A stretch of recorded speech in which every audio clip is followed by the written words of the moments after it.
আরসিবির জয়ের উল্লাস ফিকে হয়ে গেল। কোহলিকে দেখার উন্মাদনা কেড়ে নিল 11টি তরতাজা প্রাণ, প্রত্যেকেরই বয়স 30-এর নিচে। বেঙ্গালুরু পুলিশ ইতিমধ্যেই মৃতের তালিকা প্রকাশ করেছে, যার মধ্যে রয়েছেন 21 বছরের ভূমিক, 19 বছরের সাহানা, 19 বছরের পূর্ণচন্দ্র, 20 বছরের প্রজ্জ্বল, 19 বছরের চিন্ময়ী, 13 বছরের দেবাংশী, 20 বছরের শ্রাবণ, 29 বছরের দেবী, 17 বছরের শিবলিঙ্গাইয়া, 19 বছরের মনোজ এবং অক্ষতা, যার বয়স জানা যায়নি। মান্ডা জেলার রায়সমুদ্র গ্রাম, সেখান থেকে পূর্ণচন্দ্র বুধবার বেঙ্গালুরু পৌঁছন, গন্তব্য চিন্নাস্বামী স্টেডিয়াম। 19 বছরের পূর্ণ বিরাটের ভক্ত।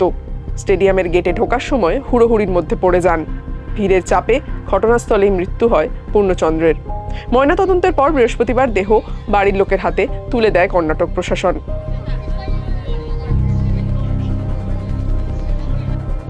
শোকে কথা বলার ভাষা হারিয়েছে নাগাসান্দ্রা গ্রামের একটি পাড়া। 19 বছরের মনোজ আর গ্রামের বাড়িতে ফিরবেন না। মনোজ বেঙ্গালুরুতে বোনের সঙ্গে থাকতেন। কখনো কখনো বাবা মা ইয়ালহাঙ্কার বাড়িতে গিয়ে তাদের সঙ্গে থাকতেন। হেব্বালের কাছে কেম্পাপুরা রেসিডেন্সি কলেজের বাণিজ্যের ছাত্র মনোজ। বুধবার তিনিও বন্ধুদের সঙ্গে আরসিবির বিজয় উৎসবে সামিল হতে যান। ফেরা হয়নি মনোজের। মৃতদের পরিবারকে কর্ণাটক সরকার 10 লক্ষ টাকা ক্ষতিপূরণ ঘোষণা করেছে। আরসিবির তরফ থেকেও জানানো হয়েছে 10 লক্ষ টাকা করে ক্ষতিপূরণ দেওয়া হবে।